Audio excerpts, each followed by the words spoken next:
Before I begin, as per our tradition, I would like to offer my prayers to the goddess of knowledge and wisdom, Ma Saraswati. This is a great tradition that we carry. Whether it's an edifice of science, institution of technology, or engineering, or the celebration of our national laboratories, we begin every event like this with the prayers of Saraswati. This tradition we are carrying not only for several generations, we are carrying from very, very long time. From the beginning of the civilizations, and ours is one of the oldest civilizations of the world. And the question arises, how did this great, most ancient civilization last for several thousands of years? Many civilizations arose in this world since beginning. We talk of Mesopotamia, we talk of Sumerian civilization, we talk of the Egyptians, we talk of the Greeks, which is, I think, the origin of the Western civilizations, Romans, Incans, the Chinese, and East Asians, Japanese. The question is that many civilizations arose, they peaked, and also over the passage of time they went, they declined and vanished. Question then arises, how did this great civilization, what you call, how did it last and why did it last?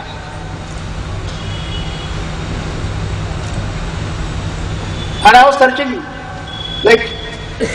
like many scientists, students of civilizations, I was searching answer to this deep question.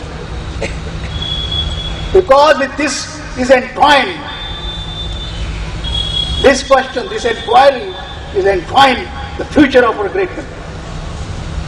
What would be the future of our great nation? Then we must look back our past.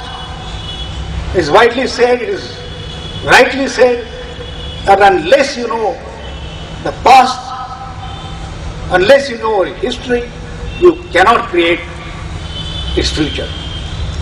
So it's very important that our students of our universities, and the universities are supposed to really create universalization of mind. They are the futures, the creators of futures of any civilization or any country or any nation. We must ask that question. And I found that answer, that when you look in your prayers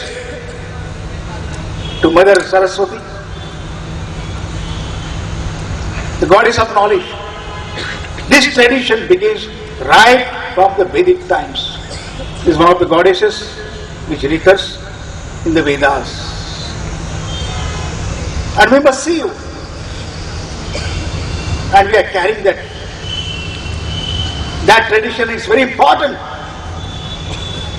Whether we study science, whether we study technology, engineering, mathematics, or computing as I am studying, we are seeing computing in the future, one of the futures of this civilization. We must learn this way. The answer to this question is really, friends, that ours is the knowledge-based civilization. Today, we speak about knowledge-based economy.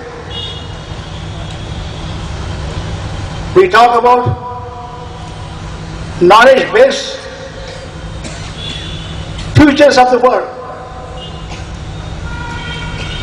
The answer to this question is that why did it last such a long time? Because it is the first and most enduring civilization and knowledge-based civilization of the world, where we ask some very fundamental questions. And every university, every college, every pursuit of knowledge must ask this question.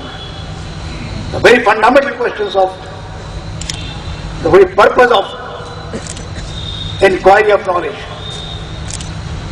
And this inquiry of knowledge, in very time begins with such questions, such deep questions, such far-reaching questions, that I want to know many things. Today, young students want to know many things. The institutions like this, Dharampeth Science College, would like to know many things, like to teach many things about science, about physics, about chemistry, about mathematics, and a myriad of disciplines that are emerging every day in our university system. And that questions are very fundamental, and we must remember them. First question is that, why am I here? Do we teach this question? Did we ask this question? First, I want to look at myself. Why am I here? I'm looking at this sky and stars, and this vast sky with several stars, moon, sun, and every year, every day, there are new discoveries in the sky. And we are talking as if not enough, that, oh my God, we are not aware there are billions and billions of suns, galaxies, and beyond that. And now I will come to know that many of the galaxies or many of these things, the objects or the universal objects in the sky, we will never know because they cannot be observed. They are not observable at all. The 96% of this world will never be known because they cannot be observed. So we are standing on this kind of the great wonder, and we must ask the question, I am here. Why I have come here? What is the purpose of my life? But we don't really ask that question. And we cannot answer that question, but we will answer that question as the time passes. Then the question comes, what is the nature of this? I talked about the mammoth world, which I am not able to fathom. I am trying to fathom with new instruments of telescopes, new discoveries every time, but I am trying to understand, fathom that world. There are many questions like this. The most important question is, what is the purpose of my life? Why am I? What is the purpose, very purpose of my life? Do we ask that question? No, we don't ask that question. And we go on. So these questions were asked in our Vedic civilization. Athato Brahma Jignasa is the question. First thing they come in. I want to know. So, what? That Jignasa, that inquiry, which I want. The purpose of science is to really answer this inquiry, the nature of this world, phenomenal world which I can observe, which I may not be able to answer. Observe. So I begin like this.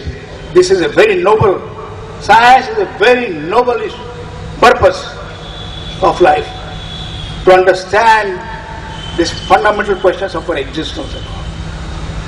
In the same breath I will say, science as we study today in this college or in IITs or any of the world institutions will never be able to answer many questions.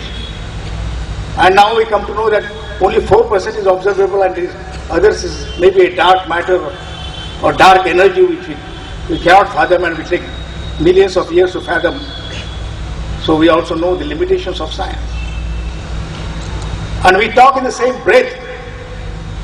I think I have been talking about it right from the beginning, ever since I started studying science, the question of spirituality. And people ask me the question that science and spirituality you can never converge together. Why are you talking about spirituality? Adhyatmani Vijay, Vijnyan, kadi ekatra hoऊ शकणार नाही. It's a many things. Many scientists, hardcore scientists, believe that. At the same time, the question comes, but through science, I will never be able to know the world completely.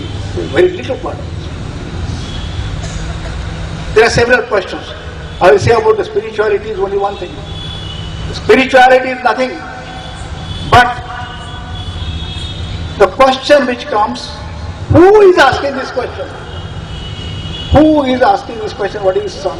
Who is that within me asking that question? Who is trying to know?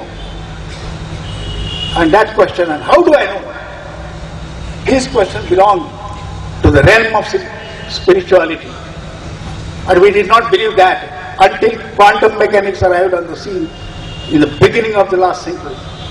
And when quantum mechanics, we started asking this question. Max Planck, and there are many great people who inquired, a new discipline emerged. I want to tell you today that now we are entering a new era. Though we entered in the last century, the beginning of the last century, we are now trying to understand. We started asking this question, that the question of spirituality, what is that? Who is the knower? What is being known? And how do I know? I am very happy that I am born in a century, born in the times when we are legitimately asking these questions, openly asking these questions, and we are trying to understand. And this generation is brave enough, youngsters, and we can admit, and I do not know. I do not know, I am still on that path, the inquiry is going on.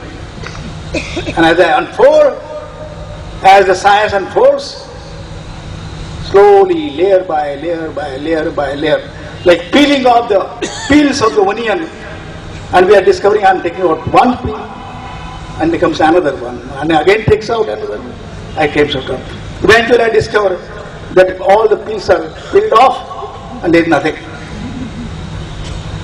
And we are brave to admit that I will never know. But I am also very bold that I will find out. I will find out and share it with the world. Anyway, I want to proceed further. This is the very noble purpose of science. Understand the nature of reality.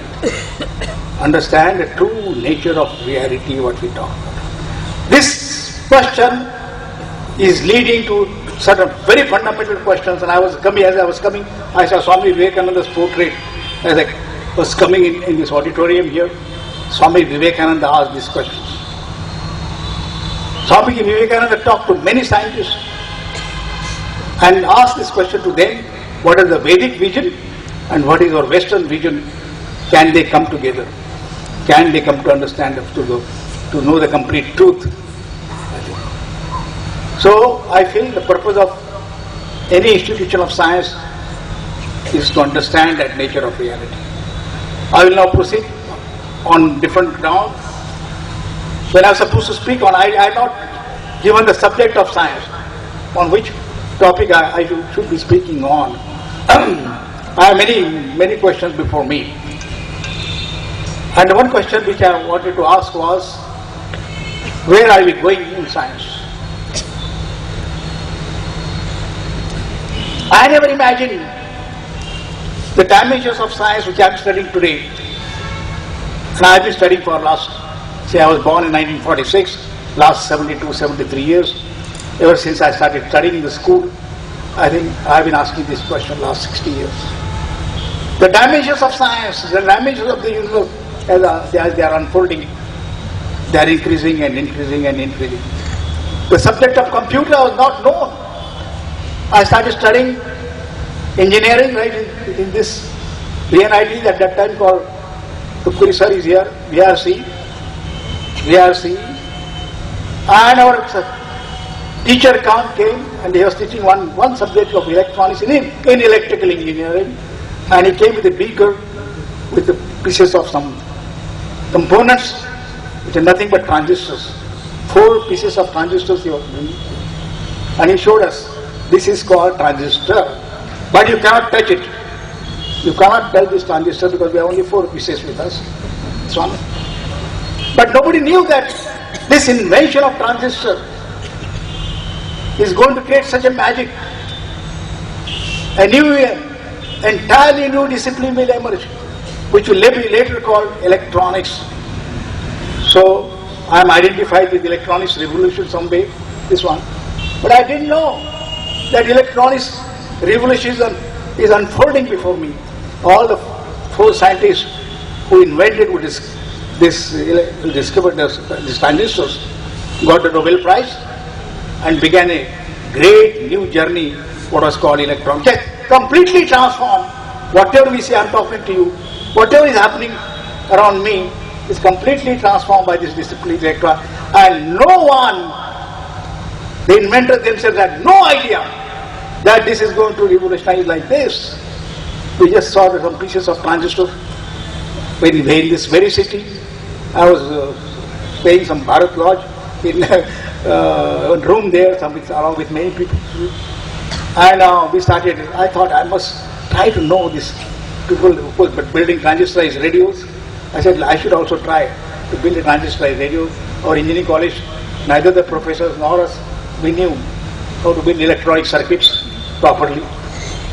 And with a lot of struggle, trial and error, what Saurav was talking, this one, nobody could teach us how to create, how to build the circuits, how to solder, how to create this. And the day, to cut the story short, I created that circuit. I could create that circuit with a lot of struggle, this one.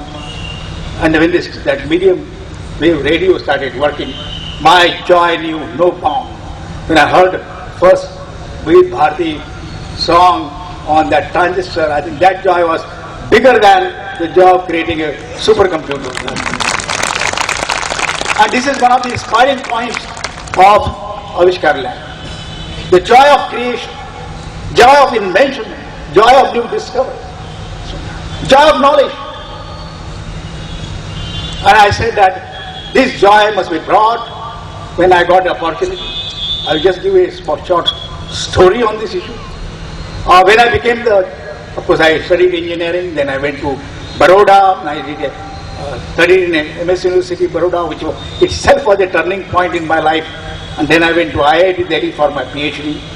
And IIT Delhi, I think I started studying. Somebody referred to the mathematics here, one of the strong departments, a postgraduate department in this institution. Suddenly, I went from engineering to electronics, to control systems, to modeling, simulation, and then to mathematics, and then to philosophy. I think Tupri sir will be able to really appreciate that. Many of them you will be able to appreciate. If you go deep into science, you will find out that you will discover the language of science, which is mathematics. Today, we are not emphasizing mathematics. As in the last century, I think there were great scientists India has produced, and we are going to fundamental natures of science, and we wanted to understand that. Ramanujan is one great example of that kind of thing, that still, I think his discoveries, his creations are still being researched, I think, in the world.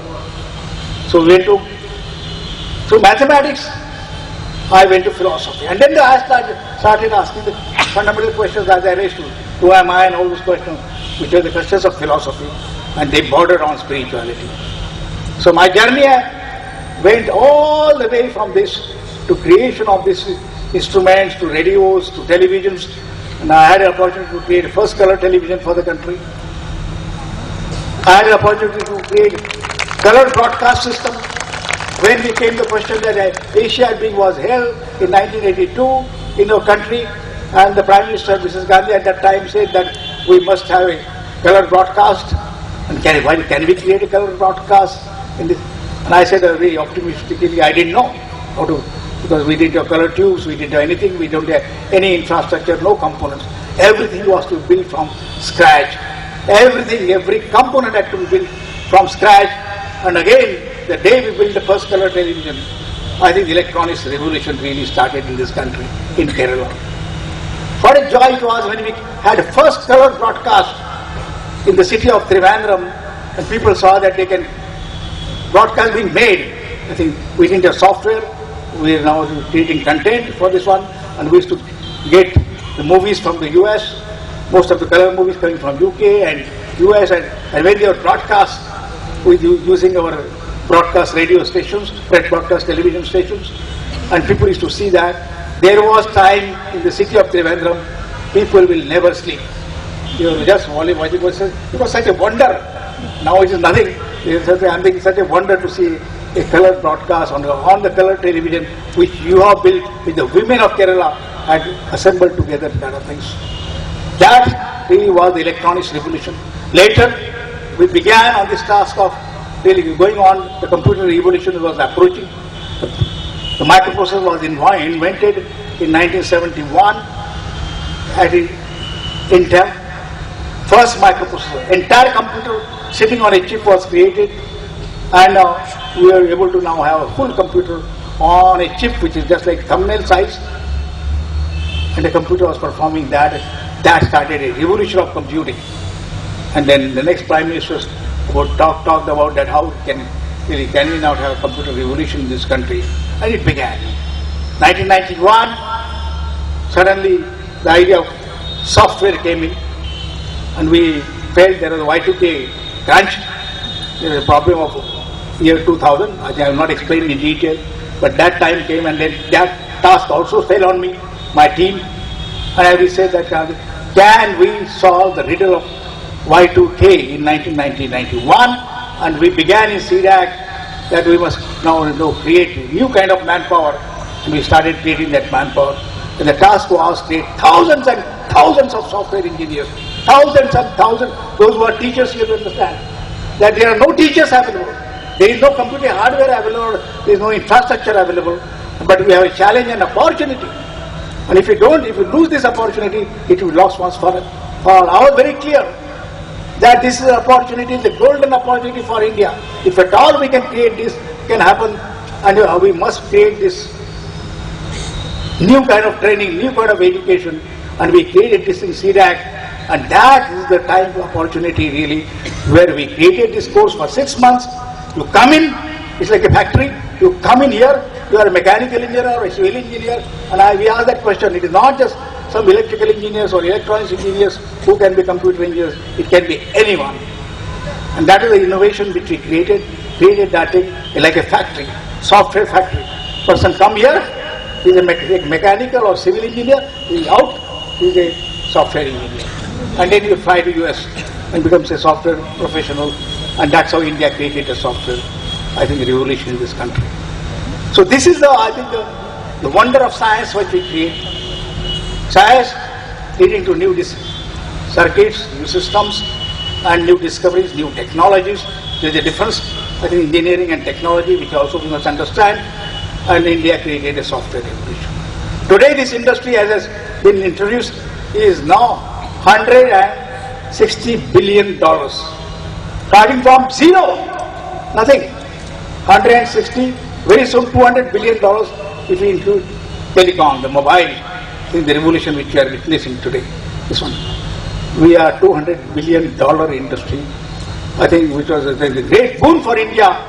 The employment and everything, every city's skyline changed because of this discovery. How the discoveries can change the city, the economies and possibilities is a wonder, the one example which I witness again and again.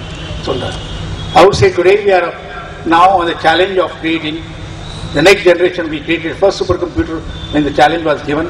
We created in 1991 what we call a computer that can perform 1 billion mathematical operations per second. And then the technology started growing at such a fast rate that it increased by a factor of 1,000 every 10 years or by doubling every 14 months, which has not happened to any technology so far. Doubling, imagine the transformations that take place, the disruptions that take place by such exponential technologies that we are seeing. Today, we are creating a new generation supercomputer. India is creating, along with the US, along with China, along with not Europe, along with China, India is one of the countries now, third countries which is trying to build this technology. And the technology that will create one, not million, not 1,000 million, that is billion, not 1,000 billion, that is 1 trillion, not 1,000 trillion, but 1 peta, and not 1,000 peta, but 1,000 exa. A 10 to the power 18 complex mathematical operations in 1 second. We are building such a technology. We are one of them, and I can tell you that I had just a review before coming here. I had a review with my team. We had a review in Delhi at highest level. I think India will build this technology, not from importing parts from America or Taiwan. We will be designing this technology, so every component within this country, and we'll offer that tomorrow, not that we are not importing these components, we will be importing the component in a different way, because we don't have the foundries, but the entire design will belong to India. So I want to report to you how the journey began from looking at one transistor in a beaker not to be touched. We are designing the chips today which are 1 trillion transistors sitting on a chip. We are building such systems in this country. It is possible. So this is the wonder of science. I think scientific institution know. And there are fundamental issues which you have to understand that. The fundamental issue that I understood was that this is a very simple thing. This was told to us. This was told to us by our ancient rishis. That anything can be expressed, like Sankhya philosophy talks, by Purusha and Prakriti together. And what you call it, 0 and 1, just a symbolic representation of that. Anything in this universe can be represented by only 2 symbols. What we may call as 0 and 1, 0 and non-zero, what you may call it differently, this one. Anything, any number, any letter, any color, any sound, anything. Tell me anything, I will explain this by only by only one number. Actually, because you have to understand, if you have to understand light, you have to understand darkness in the context of this complement. And that is the thing. That is the simplest thing. This is the Rahasya. This is the magic of this one kind of thing. And that's what our rishis told me when Kapila Muni started advancing the Sankhya Shastra. Friends, Britishers told us that science is the gift of Western world. Their gift. They are bringing to India this kind of thing. And therefore the entire education system of India should be changed. But now it is getting clearer and clearer. Many of the, I think, the ancient discoveries came from India, traversed across the Arab world and then traversed across to the Greeks and to the Western world. They have started admitting that situation. We have to tell our youngsters, now this was coming. Pythagoras came first in India. We don't teach that. We don't teach what to express as a shloka, how they express at that time. And there are several discoveries in several fields in mathematics, physics, astronomy, medicine, all this kind of thing. And that's why one of the things that I think the Vigyan Bharati is trying to do is that kind of thing, bringing that ancient history which our Western world never brought before us. They want to tell that they have brought this to our country or to the world, which is not true. I think there are several things to be understood, and that's why I think the importance of science education, which is now today called as STEM, science, technology, engineering, mathematics. I extended it further, not science, engineering, technology, mathematics, but also must include environment. The environment becomes such a critical issue, and also that everything will be expressed what is called through e-learning mechanisms. So we call it STEAM, what Saurabh explained. That's what we created, Avishkar Lab, and it's called STEAM Lab. STEAM Lab covering all these subjects together. Lastly, I will say that there are so many things to be shared with you, so many wonders to be shared with you, but I would only say this one, that when the new government, Modiji's government came, Modi first government came, and I was the chairman of IIT Delhi, and we have the annual meeting, and the Minister of Science and Technology asked me the question, what should we do? What is the new things we can contribute to our science education, and this is a question before you. I said our education has become entirely, as we see many people, is completely pariksharthi. Everything is exam based, right from the parents' exam for admission of the children to doing final PhD dissertation, viva, is fully examination driven, which is a strength. I'm not saying that nothing. We created some of the largest number of students. Without our students, US universities will not exist or European universities will not exist, because our students, and they have done very well. But we have one strong limitation, that is completely examination. Our education is not creative. We study the largest number of engineers in the world. We have the largest number of women engineers in the world. Yeah. And we are proud of that. But engineers do not know how to engineer. Engineers do not know how to wire. Engineers do not know how to repair their car, how to build a wall. So I think we have to now create new kind of laboratories, the creative laboratories, the tinkering laboratories, the makers laboratories. And then my question is that it is not there. Well, then what should I do? I will not say that government has not done this, this is not there, this is a limitation. I ask the question to myself, what can I do? What can I do? I am here. I have studied this kind of thing. I said, let us begin. And then we started beginning. We created the first tinkering lab. I think what you are talking, many of the schools see adult tinkering labs. That has come from that question. Now we have tinkering lab. I am very happy that our students are actually working by hands. Here there is many tinkering labs in the city of Nagpur. People are doing that. But then another question came that now these tinkering labs cost 35 lakh rupees, and we will not be able to provide these labs to the schools. Then again I asked the question, what can I do? I said, we will create labs which can be afforded by our schools, municipal schools, or schools which are there now, who by small contribution from their parents can create that lab themselves. Now I asked several the question, can you not build a lab in home? And that's how I started. When I was studying in Rajgir Vidyalaya in Mutijapur, we didn't have science lab. Then I asked my brother, let us create one like that. We told our parents, I told my father who was traveling, don't bring any toys for me, don't bring any sweets for me, for us, just bring some magnets, some lenses, like that, instruments, and some chemicals. We'll create our own lab, and we created lab, our school lab. Now we are asking the question to Saurabh like students who have started registering patent, that can we create a lab in my pocket, your pocket? Can I create an entire laboratory which I can carry in my pocket? That is the question. And we are already there. Tomorrow students will be able to carry these labs using your smartphone interface with some of the sensors and actuators and all this kind of thing. And these labs will be affordable by tomorrow students can now create these telescopes, can create this many instruments, any instrument can be created using a smartphone like this. That is such a wonder. The smartphone has the power of a supercomputer that I created years back now. So I think India is entering in that area. I would like this college to use this kind of thing, create this instrument themselves, create these telescopes, these microscopes, and this is anything what you see which was very unaffordable even in the IITs. Once we do that, we'll create a new world. Second thing, lastly, I would say, this will be created, I have no doubt on that thing.